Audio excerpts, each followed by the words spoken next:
नमो वैरिहन्तारम्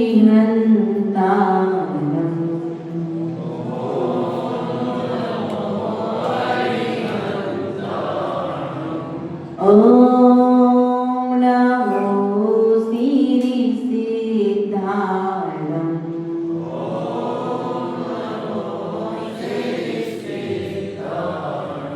ॐ नमो आयर्याणम्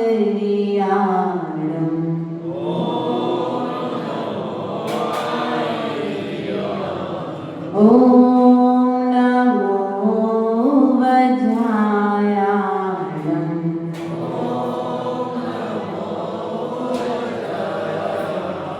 ॐ नमो लोहे सवसाहुलम्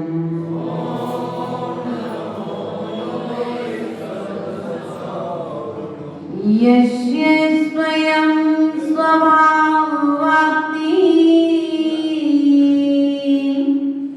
रभावे कृष्णकर्मणां तस्मै संज्ञानरूपाय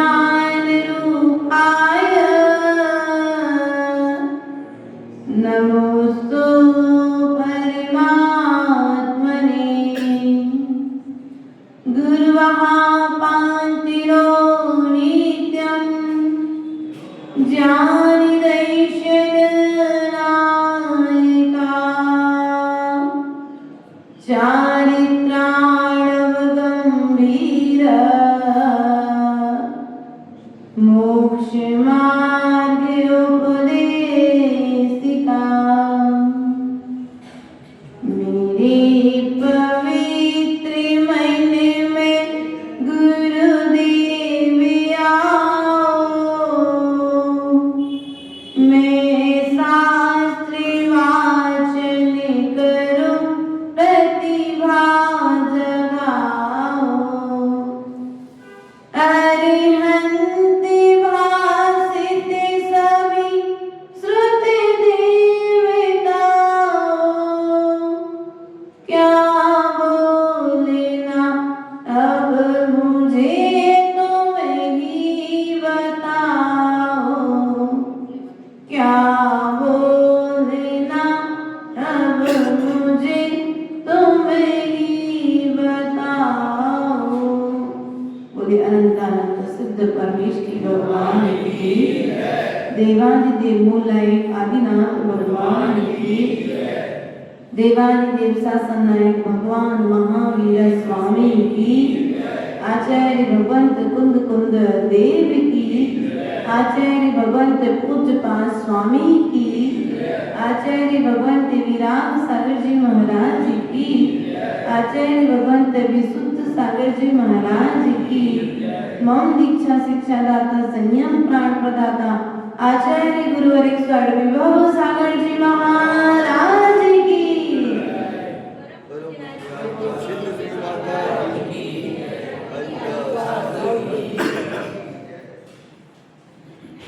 प्रिय बंधुओं, पूर्व की कारिका के माध्यम से यहाँ पर व्रतों का पालन करके स्वर्ग जाना श्रेष्ठ है और अव्रतों का पालन करके नरक में जाना श्रेष्ठ नहीं है। अर्थात कई ग्रंथों में इस प्रकार से भी कह दिया कि सम्यक्त्व के साथ में नरक में रहना अच्छा है, मिथ्यात्व के साथ में स्वर्ग में रहना भी श्रेष्ठ। इसलिए प्रिय बंधुओं, पूर्व की कारिका के माध्यम से स्वर्ग के देवों के लिए किस प्रकार का सुख है इस विषय में बताया था। अब उसी क्रम को आगे बढ़ाते हुए आज आचार्य भगवंत कहते हैं यह जो स्वर्ग के देवों के लिए सुख है और ये जो दुख है, ये सुख और दुख दोनों भ्रम है। क्या है? क्या है? भ्रम है। क्या कहते हैं? कारिका नंबर 6 के माध्यम से इस विषय को समझने का प्रयास करेंगे। वासना मात्र में वैतक सुखम दुखम च देहिनां तथा हित्वी जयन्ति ते भोगा रोगा इवापली। अर्थात वासना मात्र मेवई तक, यहाँ पर आचार्य भगवंत कहते हैं वासना मात्र भ्रम मात्र है। एक मतलब ही भ्रम ही है। सुख और दुख देहिना संसारी जीवों के लिए यह जो इंद्रियों के निमित्त से सुख हो रहा है यह भी भ्रम है, और जो दुख उत्पन्न हो रहा है यह भी भ्रम है। क्योंकि सुख भी शाश्वत रहने वाला नहीं है और दुख भी शाश्वत रहने वाला नहीं है, क्योंकि इंद्रियों के निमित्त से प्राप्त हुआ है। अर्थात जो पर वस्तुओं से प्राप्त हुआ है वो स्थायी रहने वाला, और जो एक बार निज में प्रकट किया है वो फिर कभी समाप्त होने वाला। इसलिए तथा जयन्ते ते भोगा रोगा इवापली। अर्थात आचार्य भगवंत यहाँ पर कहते हैं आकुलता करते हैं कौन? हितवीय जयन्ते ते, ये जो इंद्रिय जन सुख दुख है ये मनुष्य के लिए आकुल व्याकुल कर देते हैं। करते कि नहीं करते? आपको आकुलता व्याकुलता होती कि नहीं होती? बहुत तेज प्यास लगी हो, गर्मी का दिन है और दुकान पर पानी की बोतल में पानी खत्म हो जाए, अब स्थिति क्या बनेगी? देखो तुमको तुम्हारे तरीके से बताना पड़ेगा। आपको बहुत तेज की प्यास लगी है और बोतल का पानी खत्म हो गया और घर 5 किलोमीटर दूर और आप बाहर के कहीं का पानी पीते नहीं हो, क्या करोगे? प्रणामों को शांत करोगे कि आकुल व्याकुल होकर के जो नौकर तुम्हारी दुकान पर लगा उस पर गुस्सा करोगे? परिणामों में उतार चढ़ाव होगा और हम अपना दोष स्वयं स्वीकार ना करके दूसरे के माथे, अरे तू देख रहा था कि बोतल खाली होने वाली है, इसके पहले पानी नहीं मंगवा सकता था क्या? अरे भैया वो भी तुम्हारे साथ तुम जो जो कह रहे थे तो सामान सब ला करके तो दे रहा था, वो भी तो तुम्हारे साथ लगा था ना काम में। लेकिन स्वयं को वेदना उत्पन्न हुई, आकुलता भीतर में प्यास लगी और जैसे ही प्यास का वेदन हुआ और समय पर वह प्यास की पानी की पूर्ति नहीं हुई तो आकुलता, बोलो आकुलता आ गई। अब आकुलता आ जाए उसमें विचार कर लो, देखो हमको तो आज पानी नहीं मिल रहा है, दूसरे टाइम में बीच में पानी पीना है। वे मुनिराज जंगले हैं जिनके लिए अंतराय आया, अंजलि छोड़ दी और जेठ के महीने में द्वारा पानी भी। तो आज मेरा सौभाग्य है कि उन मुनिराजों के जैसा आचरण करने का मुझे मौका। पानी की बोतल होती तो पानी तो मैं तत्काल पी लेता, लेकिन आज मेरी परीक्षा की घड़ी है, अब मुझे उस परीक्षा में कर्म का बंध। बोलो वैसे तो मैं पानी का त्याग कर ही नहीं सकता था, लेकिन अब मैं अपने परिणाम खराब नहीं करूंगा।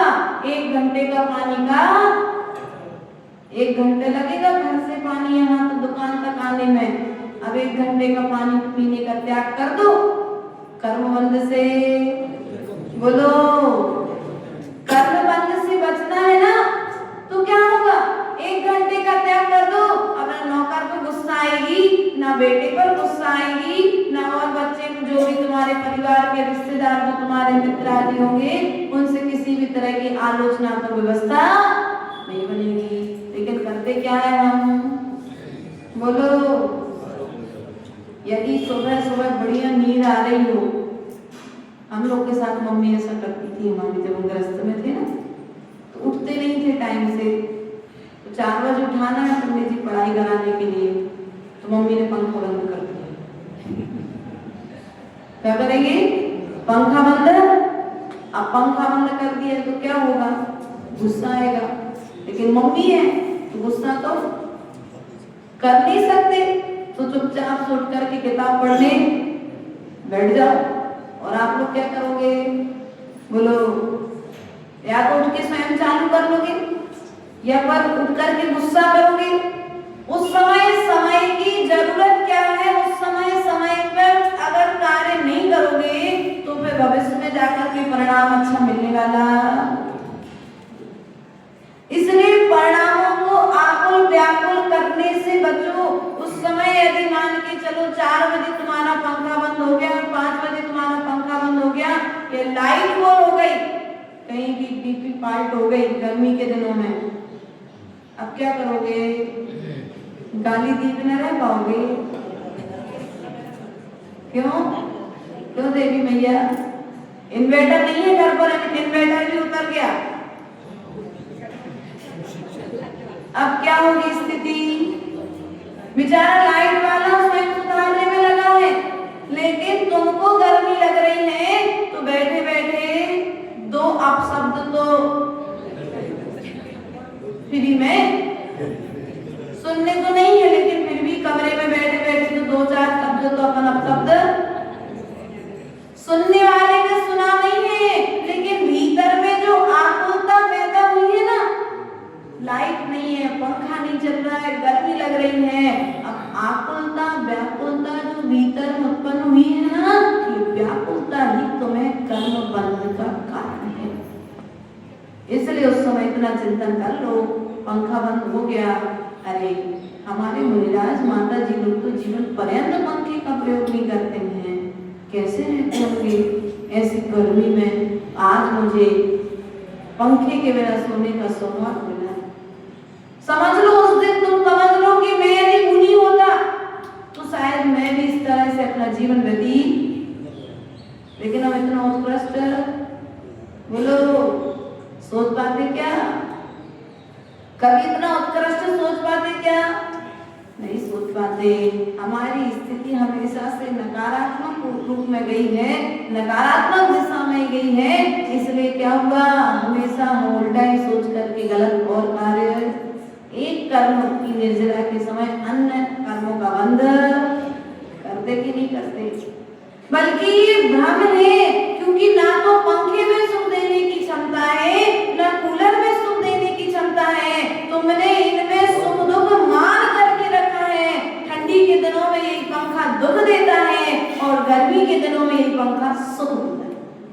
बताओ पंखा दे रहा है क्या, तुमने जैसा मान करके रखा है वैसा तुम्हें अनुभव, बोलो, जैसा आपने मान करके रखा है वैसा आपको अनुभव।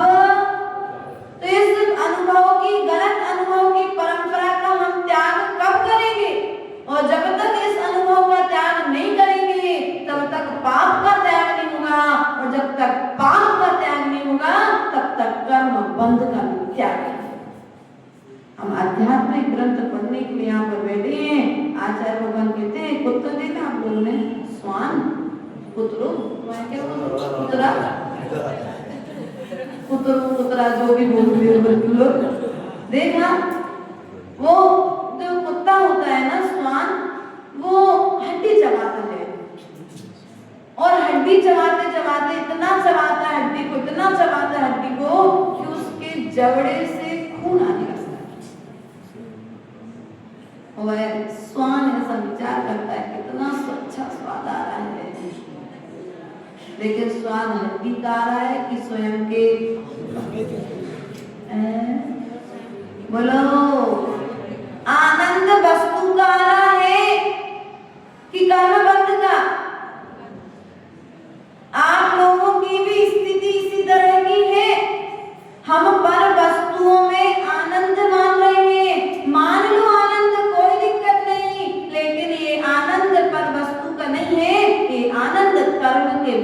का चल रहा है, और ये जो बंध चल रहा है भविष्य में जाकर के तुम्हें भोगना।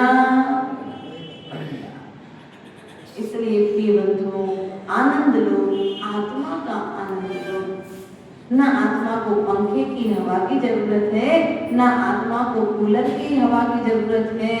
आत्मा को क्या चाहिए? क्रोधमान माया लोभ रह दो हम, राग द्वेष रह दो हम। क्या है? ये है आत्मा की सेवा।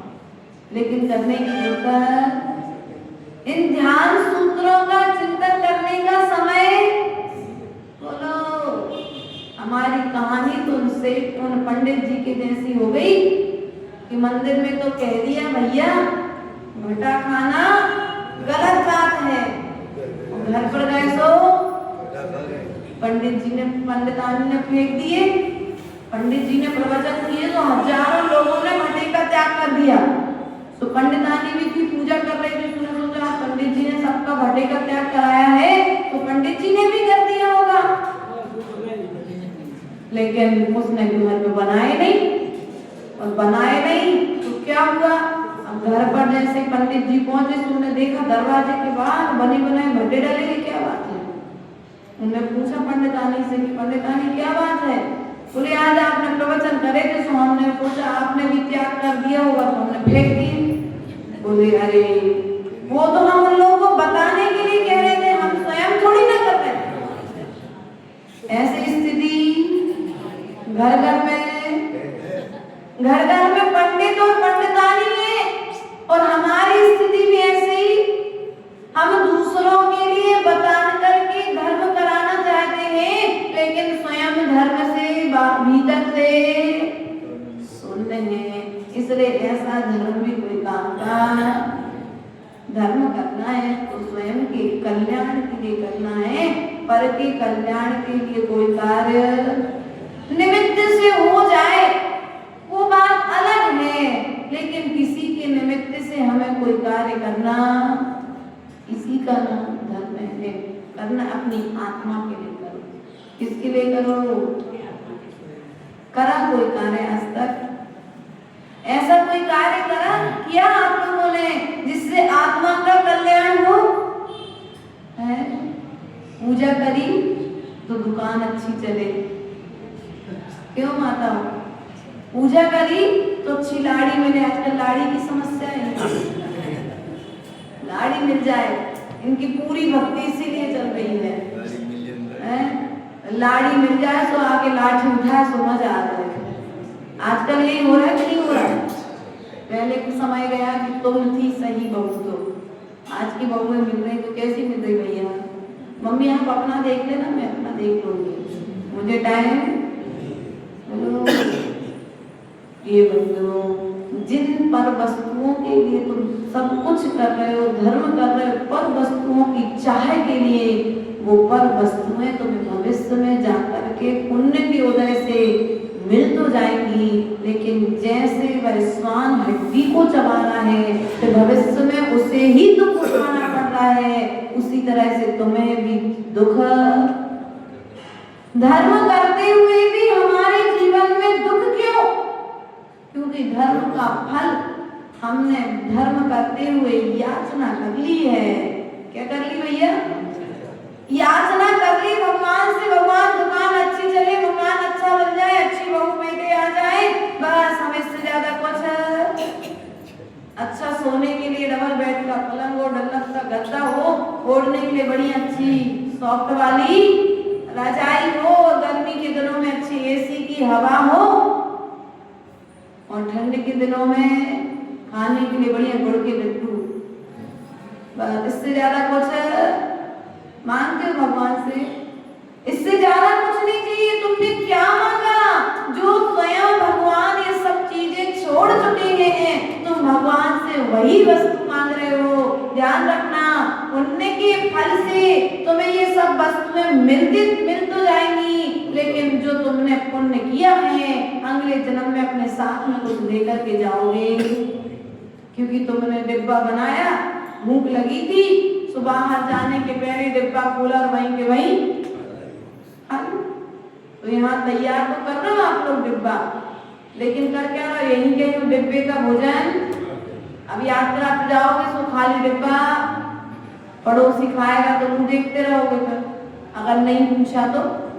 इसलिए भैया अपन को जाना है, लंबी यात्रा अपनी अभी है कि नहीं है, तो डिब्बे में कुछ रख कर के ले जाओ, यहीं के ही सब कुछ चटपट मत करो, यहीं के ही समाप्त मत कर दो। आगे के लिए भी कुछ बचा करके लेकर के जाओ, कि अगले भाव में भी तुम अपने साथ में कुछ लेकर के जाओगे तो 4 लोगों में सम्मान के साथ में बैठ पाओगे, और लेके नहीं जाओगे तो तुम्हारे लिए भी खाली, सब लोग बढ़िया आराम से अपने पुण्य का भोग करेंगे और तुम पाप का भोग करोगे। पाप और पुण्य का फल कहीं नहीं देखना है। तुम भी मनुष्य हो, हम भी मनुष्य हैं, और रास्ते में झाड़ू लगाने वाला भी मनुष्य, गति का मनुष्य है कि नहीं है? बोलो, जो झाड़ू लगाना है वो भी मनुष्य है, आप भी मनुष्य हो और हम भी मनुष्य हैं, लेकिन तीनों जीवों के कर्म, बोलो, तीनों जीवों के कर्म, पूर्व में तीनों ने पुण्य किया था और वर्तमान में तीनों पुण्य कर रहे हैं, और वर्तमान में तीनों पुण्य के फल को, एक पुण्य कर रहा है सो भोगेगा, और तुम लोग पुण्य कर रहे हो सो भोग रहे हो, और हम लोग कर रहे हैं लेकिन चाह नहीं रहे हैं, सो अपने आप अनायास मिलेगा कि नहीं मिलेगा। आप लोग पुण्य करते हुए चाह रहे हो, चाहना नहीं है, क्योंकि ये जो इंद्रिय जन्य सुख है, ये सुख और दुख को देने वाला है, छूट जाएगा तो ऐसा कौन सा सुख है जो छूटेगा नहीं? अतीन्द्रिय सुख, कौन सा सुख है? इंद्रियों से अति, अर्थात इंद्रियों से परे। साधुओं के पास कौन सा सुख है भैया वर्तमान में? उन्हें बिना नमक का भोजन आ जाए तो आनंद में, और न ज्यादा नमक का भोजन आ जाए तो आनंद। पंखा कोई चालू कर दे तो भी कोई मतलब नहीं, और पंखा कोई बंद कर दे तो भी कोई मतलब नहीं। क्या हुआ? यही तो आनंद की जिंदगी है। कोई पैसे मंदिर में चढ़ा दे तो कोई मतलब नहीं, और कोई नहीं चढ़ाए तो भी कोई मतलब नहीं, कोई व्यवस्था बना दे तो भी कोई मतलब नहीं, और व्यवस्था नहीं बनाए तो इसी का नाम तो साधु है। सुख में दुख में समता, इंद्रियों के दास नहीं है साधु। क्या?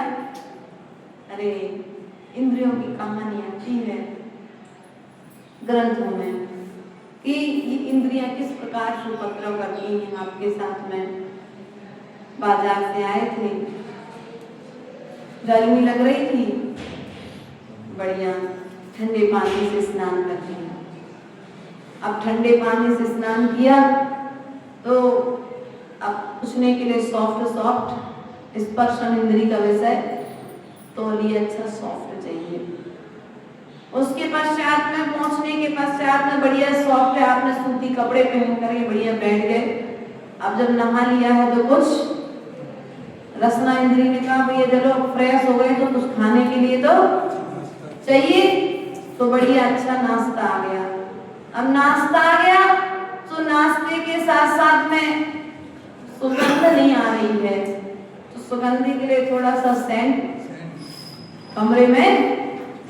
उसके पश्चात में अभी तक तो अच्छा दिख रहा था, लेकिन अब तो कुछ थोड़ा सा देखने के लिए कुछ टीवी और देख ले थोड़ी देर, तो चक्षु इंद्री ने आकर के कहा तुमने टीवी चालू कर ली। अब आंखों से तो अच्छा दिखने लगा, लेकिन दिखने के साथ साथ अब कुछ गाना और हो जाए, तो कर्ण इंद्री की बात मान करके तुमने बोलो, जो जो हमारी इंद्रियां हमसे कह रही हैं हम वही काम कर रहे हैं, और इंद्रियों के चक्कर में आकर के हम संसार में फंसे के नहीं फंसे हैं। इसलिए प्रिय बंधुओं, जो सुख और दुख है ये मात्र तुम्हारे माथे की उपज है। क्या?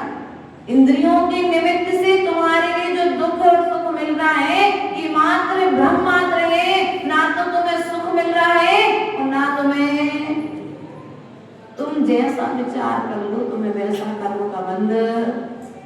कुछ भी हुई कभी दाद पहले बहुत होती थी, अब तो वर्तमान में सुनाई नहीं देती। दाद रोग होता था पहले, अगर एक छिल जाए तो सबको हो जाता था।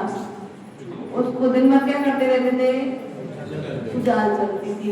कैसा लगता था है? लेकिन बाद में है, अरे नहीं हुई तो बिल्कुल दाद, किस किस को ही दाद रोग नहीं हुआ आप लोगों को? नौकमा वाले बच गए वो, उनमें आत्मा जीव है इसलिए नहीं हुआ होगा। लेकिन यदि तुम्हारे लिए किसी भी तरह की कोई दाद खाज हो जाए तो क्या होता है? उसको खुजाने के लिए बार बार ऐसा लगता है खुजा लो, लेकिन खुजाने के बाद तो कैसा लगता है? क्या हुआ? तत्काल में तो तुम्हें सुख का अनुभव हो रहा था, लेकिन वही सुख थोड़ी देर बाद, बोलो, बस ऐसा ही है संसार की वस्तुओं की स्थिति। प्यास लगी थी बहुत तेज, और बहुत तेज प्यास को बुझाने के लिए समुद्र का खारा पानी दे दिया जाए, प्यास बुझेगी कि घटेगी? बोलो, बढ़ेगी कि घटेगी? उसी प्रकार से जैसे जैसे तुम इंद्रियों में लीन होते जा रहे हो, इंद्रियों के सुखों में लीन होते जा रहे हो, वैसे वैसे हमारी इंद्रियों की और व्यवस्थाएं बढ़ती चली जा रही है। पूर्ति हो रही है क्या? नहीं हो रही है। इसलिए प्रिय बंधुओं, ना तो सुख में सुखी होना और ना दुख में दुखी होना, इसी का नाम है साधना। क्या? सुख में सुखी नहीं होना। अरे कितनी भीड़ आ गई, कितने सारे लोग आ गए, आनंद आ गया, नहीं भैया, भीड़ आ जाए तो भी अच्छा, और भक्त आए, एक आए तो भी अच्छा। नहीं तो भीड़ देख करके आनंद आता है, और भीड़ नहीं रहे तो हम लोग की स्थिति बन चुकी है कि जहाँ भीड़ रहती वहां दान देने का भाव होता है, और जहाँ भीड़ नहीं रहती वहां दान देने का ही भाव। मतलब तुमने भीड़ देख करके दान दिया है, अगर तुमने भीड़ देख करके दान दिया मतलब पुण्य, क्योंकि तुमने भीड़ देख करके दान दिया मतलब दान के बदले में तुमने यश ले लिया, वापस यश ले लिया है। अब तुम्हें इसी जन्म में यश मिलेगा, उस दान का भविष्य में जाकर के यश मिलने वाला नहीं है। इसलिए प्रिय बंधु, प्रयास और पुरुषार्थ करो कि जो इंद्रिय जन्य सुख है, ये इंद्रिय जन्य सुख हमें वर्तमान में दुख देने वाला है और भविष्य में भी दुख देने वाला है। इसलिए इंद्रियों के निमित्त से जो सुख हमारे लिए हो रहा है, उस इंद्रिय जन्य सुख के लिए त्याग की ओर लेकर के जाओ। धीरे धीरे त्याग का अभ्यास करो। क्या करो? अष्टमी चतुर्दशी का दिन आता है, बिस्तर का त्याग कर दो, अभ्यास करो। मुनिराज कैसे पाटे पर चटाई पर सोते हैं, घास के तिनके पर सोते हैं, पुरुषार्थ तो करो। अष्टमी चतुर्दशी के दिन एक ही टाइम भोजन लो, चाहे जेठ मास की गर्मी हो, चाहे सावन का महीना हो, चाहे ठंड का महीना हो, कोई भी महीना हो भैया, हम तो अष्टमी चतुर्दशी साधुओं की तरह शुद्ध भोजन अभ्यास तो करो। नहीं, लेकिन उस दिन भी भैया नमक का त्याग करेंगे तो नमक के लिए कोई दूसरी व्यवस्था, मीठा का त्याग करेंगे तो किशमिश की मिठाई तो, अरे भैया वो बात अलग है। लेकिन तुमने जब मिठाई का त्याग किया है तो पहले दूसरे की व्यवस्था, अरे घी का त्याग है माता जी हमारा, अरे अच्छा बड़ी महान हो भैया, तुमने घी का त्याग है, तेल का नहीं। आज तो पूरी खाएंगे, क्यों? क्योंकि बिना घी की रोटी खपती नहीं है ना। व्रत किस लिए कराया था, त्याग किस लिए कराया था? कि इंद्रियों के लिए तुम्हें जीतना था, सो तुमने एक चीज का त्याग किया और दूसरा ऑप्शन तत्काल से बोलो, एक का छोड़कर के दूसरे का चालू। मतलब क्या निकला? इंद्रियों के लिए तुम्हें थोड़ा सा ब्रेक करना था, रोकना था, लेकिन तुमने क्या किया? अरे फ्रिज का पानी नहीं पीते, लेकिन मटके का पानी तो करेंगे। हम जब एक चीज का त्याग कर रहे हैं तो एक चीज के त्याग के साथ साथ हम दूसरी चीज को उस पर प्लस ना करें। अरे बिस्तर का त्याग है माता जी, बिस्तर पर नहीं सोते। एक माता मेरे पास में, उन्हें कैसे सोते, बोले चटाई पे सोते हैं। यह है, हमने अच्छी बढ़िया तारीफ करने लगे, उससे अच्छे जुड़ गए। ये बढ़िया त्यागी व्रती महिला है। एक दिन आहार हुए हमारे उनके घर पर, तो उन्होंने कहा माता जी हमारे कमरे में एक बार चलो, आप बहुत सारे साहित्य पढ़ते हैं तो आप देख लो कौन कौन से साहित्य पढ़ने योग्य है, कौन सा ग्रंथ कब पढ़ना चाहिए। तो हम पहुंच गए भैया आहार के पश्चात उनके घर में ग्रंथालय देखने के लिए। और जब ग्रंथालय देखने के लिए पहुंचे सुताई माँ का बढ़िया पलंग लगा था, पलंग के ऊपर बिस्तर था, बिस्तर के ऊपर चटाई। आप लोग भी ऐसे करते? नहीं, नौगांव वाले अच्छे हैं, हम तो ऊँट माँ की चर्चा कर रहे थे। अपन लोग भी ऐसे करते ना कि वो फोम का मतलब गद्दा छोड़ दिया है लेकिन प्लास्टिक की फोम का तो चला ही जाएगा। हमने स्पर्शन इंद्रिय के लिए बस में करने के लिए पुरुषार्थ किया था, इसलिए तो बिस्तर का त्याग किया था, कंबल का त्याग किया था। लेकिन एक चीज का त्याग करके हमने दूसरी चीज को अपना लिया तो फायदा क्या निकला? नमक का त्याग किया था, वो क्या कहते, पापड़ी खा है, पापड़ खा तो माया क्या चलाते हो तुम लोग। वो बात अलग है, किसी की बीपी आदि की प्रॉब्लम है और नियम वगैरह है तो बात अलग है। लेकिन आप लोग पहले त्याग बाद में करेंगे, पहले ऑप्शन ढूंढेंगे। इसके विषय में हमें मिलेगा क्या भविष्य में, अगर इसकी जगह पर हम लेंगे क्या, क्योंकि रसना इंद्रिय को तो विजय किया नहीं है। अगर मान के चलो खत्म हो गया धोखे से, तब क्या होगा? बोलो, तुम्हारे कुछ और बोलते हो, व्हाइट कलर का आता है पापड़ खाना, और एक चीज और बोलते हैं, नमक का त्याग करते हैं ना, तो हमको दिया था आहार में। अब ये जगह बोले नमक नहीं लेते जो साधु, उनके लिए चीज देते हैं। हाँ जी, क्या बोलते? हाँ जी, खारी एक प्रकार से। तो कहने का तात्पर्य है तुम्हें रसना इंद्रिय को विजय करनी थी, सो रसना इंद्रिय पर विजय प्राप्त करने के लिए तुमने नमक का त्याग किया था। लेकिन तुमने पहले नमक का तो त्याग कर दिया, लेकिन दूसरे प्रकार से तुमने रसना इंद्रिय की पूर्ति करना, बोलो यही करते कि नहीं करते? अपन एक चीज का त्याग करते, दूसरा ऑप्शन तत्काल नहीं। ऐसा त्याग नहीं करना है। तुम्हारे पुण्य के उदय से तुम्हें वो चीज मिल जाए, ये तुम्हारा पुण्य का उदय है। लेकिन त्याग करने के बाद में तुम स्वयं उसकी व्यवस्था बनाओ तो वो त्याग नहीं है।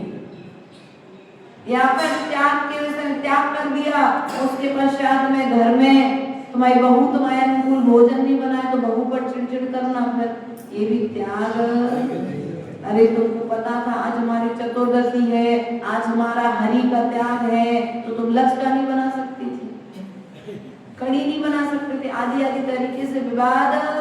बल्कि त्याग तो किया गया था, इंद्रियों को जीतने के लिए त्याग किया गया था, लेकिन इंद्रियों को तो जीतना नहीं और त्याग करके कसाए करते कि नहीं करते अपन लोग। इसलिए जब भी जिस दिन भी त्याग करो उस दिन पहले भोजन के त्याग के पहले कसाय का त्याग कर देना। क्या भोजन के त्याग के पहले किसका त्याग करना है? बोलो। और अपन लोग करना भी क्या? भोजन का त्याग माता जी बस आज 2 ही अन्न लेना है। क्या आज 2 ही अन्न लेना है? घी और रोटी लेना है बस।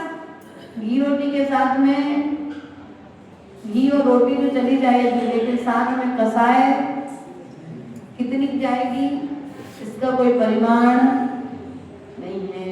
मूल रूप में हमारा कहने का तात्पर्य है कि हम जो भी त्याग करें, इंद्रियों के लिए कंट्रोल करने के लिए हम त्याग कर रहे हैं, बस में करने के लिए त्याग कर रहे हैं। इसलिए बाद में उसकी व्यवस्था ना बनाए, और व्यवस्था ना बने तो विवाद ना करें, कसाय ना करें, क्योंकि कसाय के त्याग के लिए ही त्याग किया गया।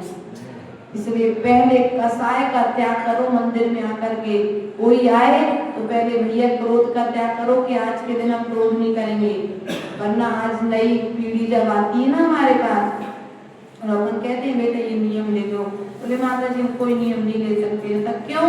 बोले इसलिए क्योंकि हमारे घर में दादी करती है अष्टमी चतुर्दशी के व्रत और ये व्रत और वो व्रत बहुत सारे, और दिन भर चिड़चिड़ चलती रहती मम्मी और दादी की लड़ाई, तो हमें नहीं करना कोई नियम। क्या व्रत करके तुम लोग क्या सिखा रहे हो उनको? व्रत करने वाला क्या करता है? कसाय करता है, लड़ाई करता है, झगड़ा करता है। इसलिए मुझे भी व्रत, वो बच्चे व्रत से दूर भाग रहे, बल्कि व्रत बुरा नहीं था, हमारे भीतर की कसाय संत नहीं हुई थी, इसलिए व्रत करने के पश्चात कसाय, मूल में कसाय को शांत करो पहले, बाद में व्रत करो, बाद में त्याग करो। क्योंकि व्रत करने के बाद में भी यदि कसाय हो रही है तो व्रत करना बेकार है। ये बंधुओं, वासना मात्र निवेदक सुखम दुखम चलेगिना तथा युगे जयन्ते ते भोगा भोगा भगवती। अर्थात ये जो सुख दुख है भ्रम मात्र है, सुख तो मात्र हमारी आत्मा में है, शाश्वत सुख हमारी आत्मा में है, पर वस्तुओं के निमित्त से मिलने वाला सुख हमारा भ्रम है। और ये भ्रम जिस दिन एक दिन टूटेगा, और जब भ्रम टूटेगा तो तुम्हें संसार के भ्रमण की यात्रा भी तुम्हारी बंद हो जाएगी। इसलिए आंखें बंद हो उसके पहले अपने भ्रम का त्याग करें। क्या? आंखें बंद हो उसके पहले भ्रम का त्याग कर देना। भ्रम है कि नहीं है? अरे मेरा बेटा, ऐसा बेटा तो पूरे गांव में किसी का नहीं है। भ्रम है, भ्रम है। जब तक पुण्य है ना भैया तब तक बेटा तुम्हारा है। पुण्य क्षीण हुआ बेटा भी। सासू माँ अच्छे से बहू को लेकर के आई थी, आरती उतारी थी भैया दरवाजे पर, क्यों? अच्छे से स्वागत किया था बहू का। अरे बहू आ गई, सास के बराबर प्रसन्न तो कोई नहीं था पूरे गांव में। ना बहन को खुशी थी, ना जेठानी को खुशी थी, जितनी खुशी सास को थी। लेकिन बाद में सास के सारे अरमान, गाना है वो बहुत अलग है, दिल के अरमान आंसुओं में सब अरमान क्या होते माताओं? माता जी के रिटर्न देखो, जितने सपने सजोए थे बहू आएगी और बहू सोने का भोजन बनाएगी, बेटे को बना करके खिलाएगी, और बहू आई, बहू ने कह दिया माँ मैं बहुत थक जाती हूँ, आप बना लेना रोटी, मैं बाहर झाड़ू पोछा कर दूंगी, लगेगा बढ़िया चौका।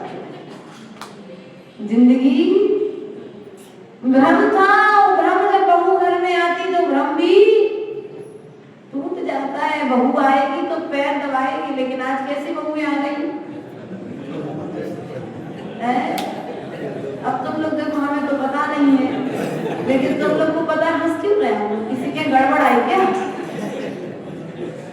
दवा नहीं रही आजकल, वो स्वयं कोई अपन कोई स्वयं कोई दबा दिया उसने, पैर तो नहीं दबाए, लेकिन इतना दबा दिया कि बहू के आज्ञा के बिना सास बाहर में कुछ बोल नहीं सकती।